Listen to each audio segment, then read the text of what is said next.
The Allied bombing campaign in the skies over Germany during World War II was the first real strategic application of air power. Long-range bombers were used to strike at the enemy's ability to sustain a war rather than against his troops on the ground. Costly early experiences had convinced the British that daylight bombing gave too much of an advantage to the defenders, and they concentrated their activities instead on night operations.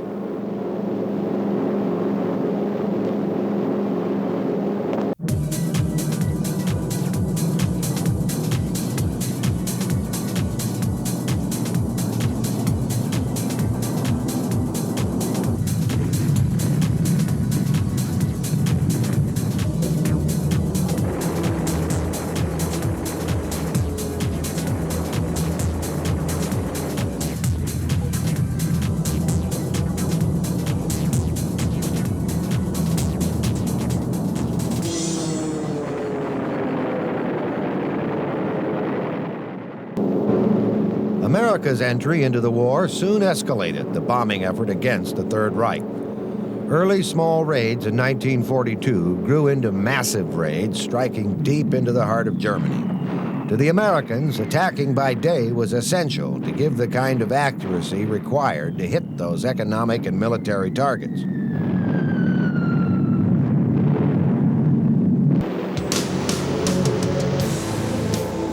To counter German fighters, the bombers relied on their toughness and heavy armament. They flew in large formations to provide mutual fire support.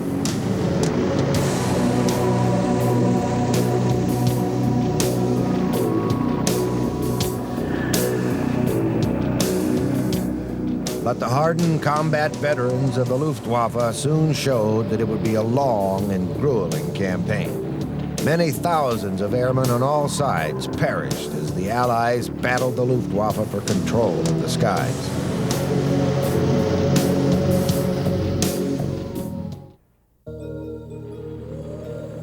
Britain's standard light bomber at the start of World War II, the Bristol Blenheim, flew the first daylight bombing raid against Germany on 4 September 1939. British bombers also dropped leaflets over Germany during the Phoney War. Early combat operations were generally limited to attacking coastal military targets. The lightly armed Royal Air Force bombers flew unescorted and were shot out of the skies by defending German Messerschmitt fighters and flak guns.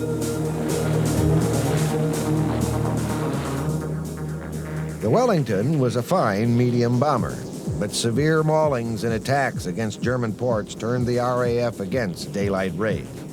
Instead, Wellingtons bore the brunt of the early British night bombing effort against Germany.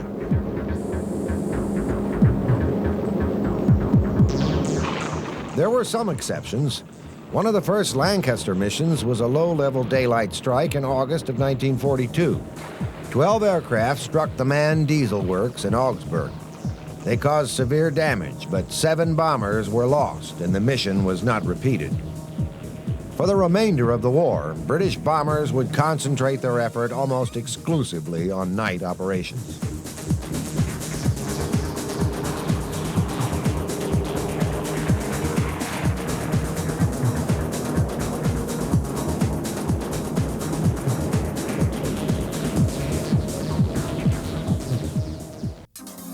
When America entered the war after Pearl Harbor, it was quickly decided that the U.S. Army Air Force would play a full part in the bomber offensive against Germany. 45. That's all. The first elements of the United States 8th Bomber Command, which was to become the 8th Air Force, arrived in Britain in February of 1942. By August, it was ready for action, and the first flying fortress raids, escorted by British fighters, were flown against targets in France. These continued for the remainder of 1942, with the B-17 being joined in October by another heavy bomber type, the B-24 Liberator.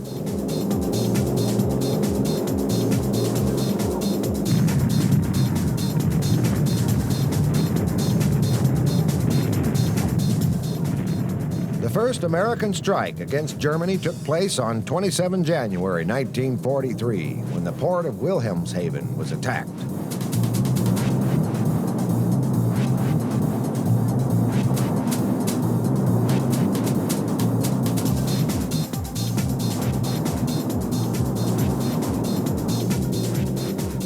Tactics were based on bomber groups flying in close formation boxes, normally 18 to 21 strong.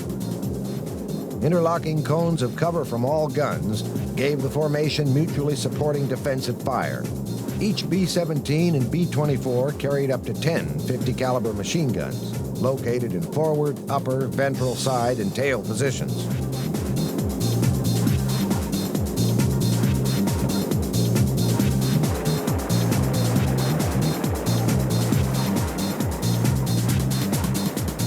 Initial results seemed good, and German fighters seemed to have difficulty getting through the heavy fire of the American bomber boxes.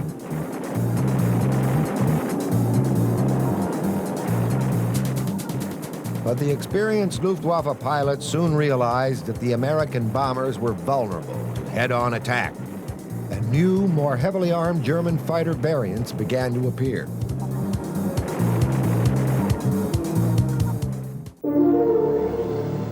In August 1943, U.S. bombers began flying deep into Germany, and the Luftwaffe was ready.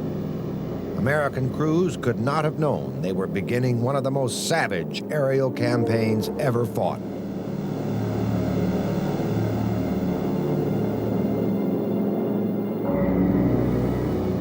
The primary objective for Allied air forces was the progressive destruction and dislocation of the German military-industrial complex.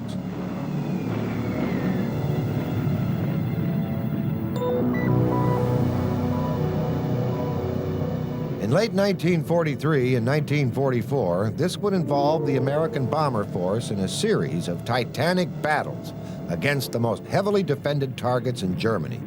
Large raids were repeatedly mounted on key targets. The first of these, against the ball-bearing factories at Schweinfurt in late 1943, incurred heavy losses.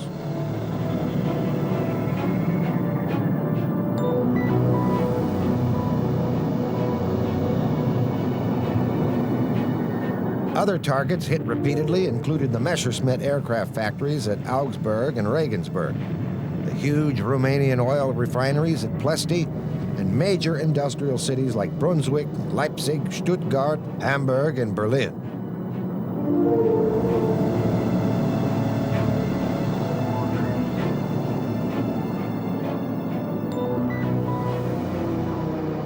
Many of these targets were well beyond the range of escorting Spitfire and P-47 fighters.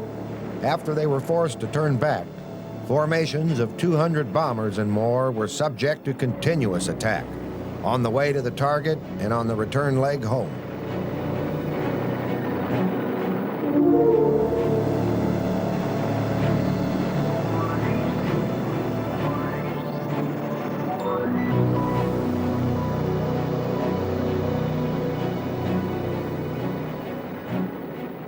Losses became crippling. 40% of the entire force attacking Schweinfurt in 2 missions, nearly 150 bombers, was lost to German fighters and flak.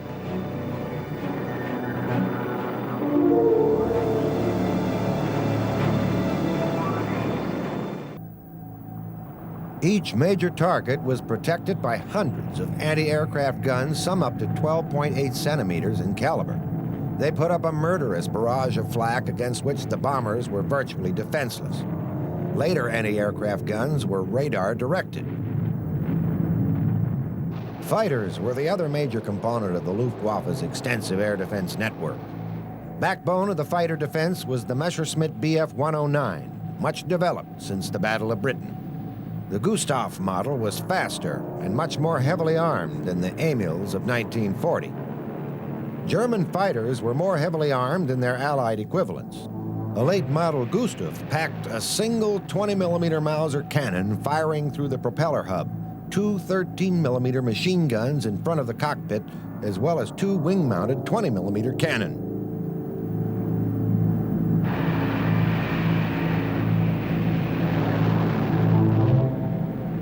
The other main German day fighter was the radial-engine Focke-Wulf FW-190, one of the best piston-engine fighters in the world. Also heavily armed, it was especially effective at low to medium altitudes. Later models with Daimler-Benz DB603 engines were superb high-altitude interceptors.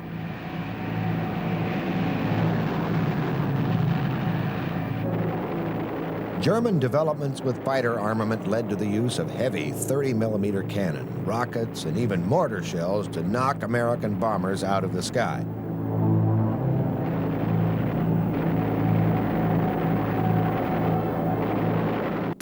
The only way to deal with fighters was other fighters, and the introduction of long-range escorts like the P-47 Thunderbolt, the P-38 Lightning, and above all, the magnificent P-51 Mustang finally turned the balance in favor of the Allies.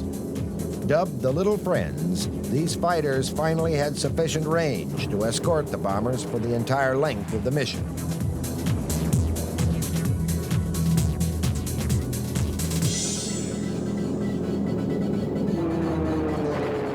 The Luftwaffe's main aim was to shoot down the bombers or disrupt their flight so that they dropped their warload earlier. It was the task of the 8th Air Force escorts to see that this did not happen. Pitched air battles resulted with heavy fighter losses on both sides.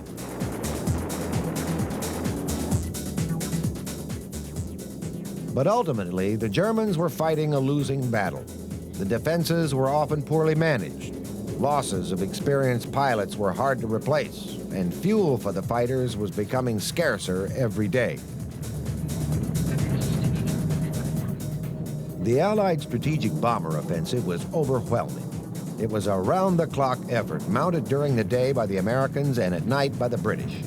In spite of the heavy losses, fighters, bombers, and precious aircrew were quickly replaced. The Allied war machine was moving into high gear. America had two main long-range heavy bombers in World War II. The first of these was the Boeing B-17, which flew in 1935. It was built to meet a U.S. Army Air Corps theory of the 1930s that high-flying, heavily armed day bombers were the way forward in strategic air warfare.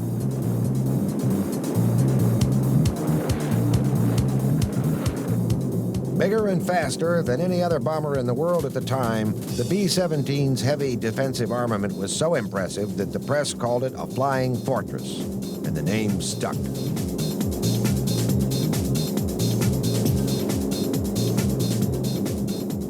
Early combat use over France by the RAF highlighted the B-17's lack of armor and firepower. The lessons learned were incorporated into the B-17E and F models, with better protection and more defensive guns. Nearly 4,000 were built for combat with the 8th Air Force in Europe.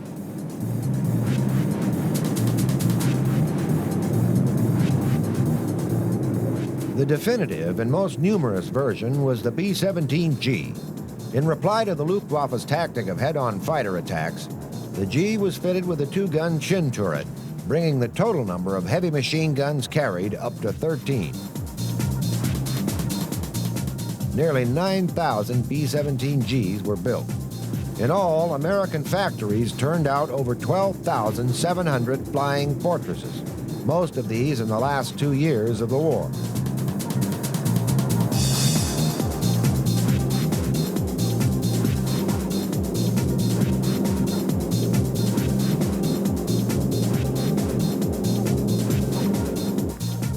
The B-17 normally carried a crew of 9 or 10, more than its British equivalents due to the many guns. At the rear were the tail gunner, 2 waist gunners, and ventral turret gunner. At the front sat the pilot, co-pilot, a navigator, a bomb aimer in the nose, a radio operator, and a gunner in the upper turret.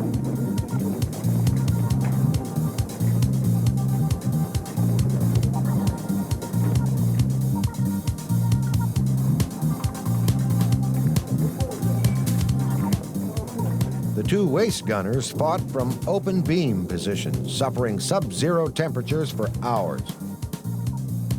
The heavy gun armament and armor protection imposed a high weight penalty, which compromised payload. The B-17's typical bomb load was just 4,000 pounds, under 2 tons. But the U.S. Army Air Force felt that the heavy defenses were necessary. It accepted this trade-off in the interests of more speed, height, and range.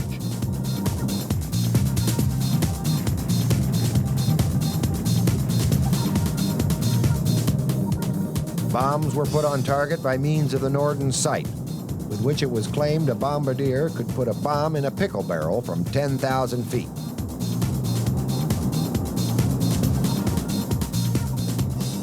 The B-17 fought in every theater during World War II, but its major use was in Europe.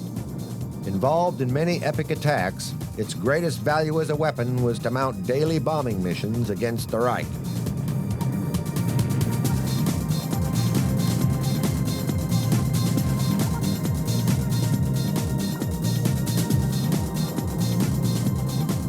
Setting off from bases in southern England, hundreds of B-17s daily braved the determined German opposition. Little by little, they ground the German war-making capacity into ashes and ruins. Many did not make it back home.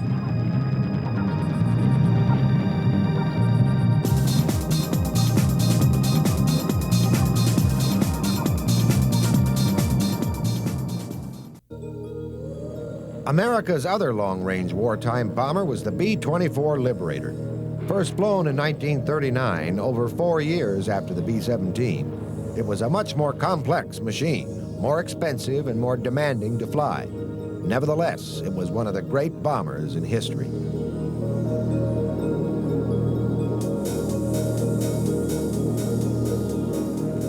The B-24 was also much more versatile than the B-17. Aside from bombing, Liberators also did vital work as long-range transports and as maritime patrollers. They contributed greatly to the defeat of the U-boat threat in the Atlantic.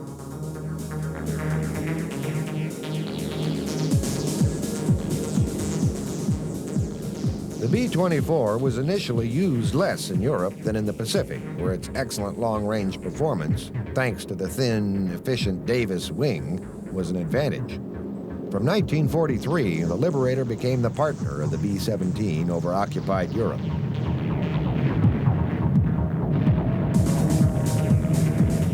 Its most famous missions were to Eastern Europe.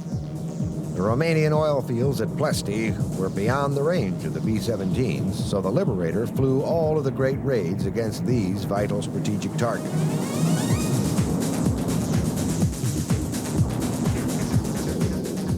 The Liberator's forte was range, and it could carry a 2,500 kilogram bomb load over 3,500 kilometers. It could haul nearly 6 tons of bombs over shorter distances.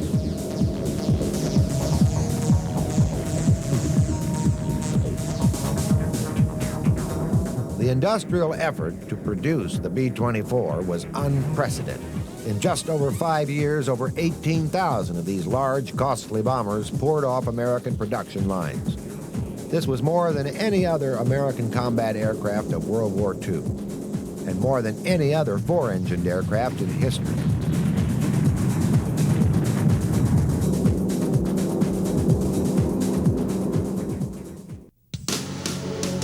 Bombing during World War II was a brute force business, with the simple aim of delivering as much high explosive onto a target as possible.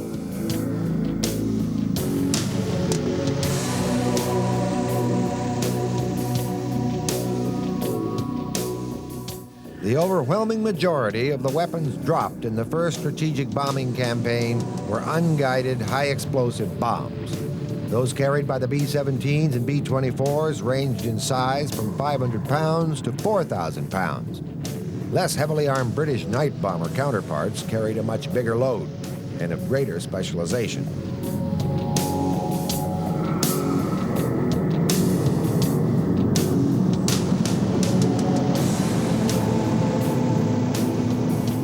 In March 1945, RAF Lancasters attacked the Bielefeld Railway Viaduct using the 10-ton Grand Slam bomb. This weapon was designed to penetrate thick concrete and explode below the surface, and so create an earthquake effect. They completely blew away many of the viaduct spans.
first part of the mission is over. It's been easy up to here. Now to get home. The sun's glare makes it hard to see the fighters which you know are waiting out there. Fighters at 6 o'clock. This is what a gunner sees. A speck in the sky. That's a fighter. A blink. Guns firing at you, and he's gone.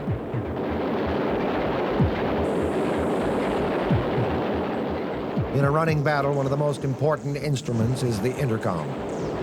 There's 4 of them, 1 o'clock high. They're coming around. Watch.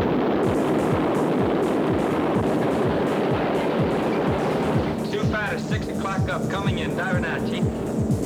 B-17 in trouble out at 2 o'clock, watching. With an engine on fire.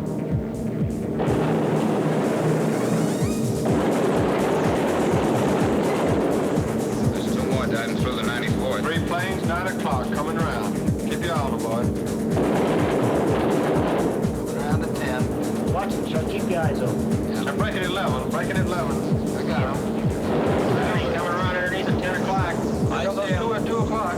Watch them, Scotty. I got sights on them. Check that B-17, Chuck, 3 o'clock. Motor's smoking. Fighters 10:30 coming around. Those 10:30 upper or lower?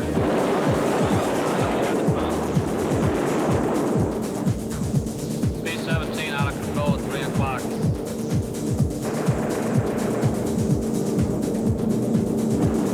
Come on, you guys, get out of that plane. Bail out. There's one. He come out of the bomb bay. Yeah, I see him. There's a tail gunner coming out. Watch out for fighters. Keep your eye on them, Bill. See any parachutes, Quinlan? Parachutes. So black at 9 o'clock.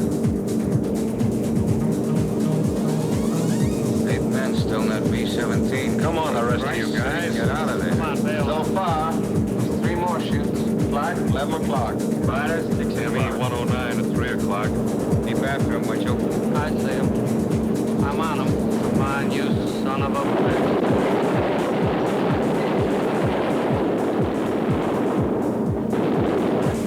I got him. Quinlan, confirm that fighter. He got him, Chief. Look, he's bailing out. Damn it, don't yell on that intercom. Fighters, 10 o'clock.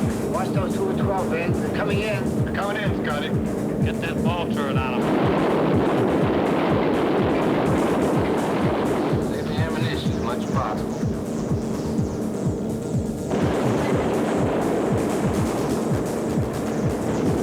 Watch that fighter coming in the 3 o'clock. She's coming in a half roll. Pull her up, Chief. Pull her up. Hurry.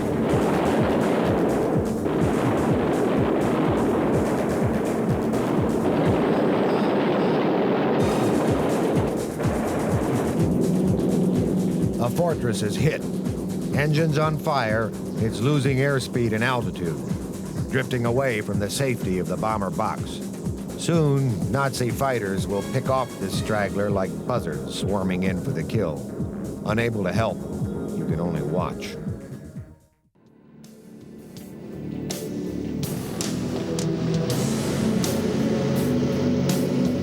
By the end of the war, the strategic bomber offensive had turned Germany into the most heavily bombed country on Earth. In the words of the British Prime Minister, Winston Churchill, the Third Reich had sown the wind, and now they shall reap the whirlwind. 50,000 American airmen paid for this effort with their lives.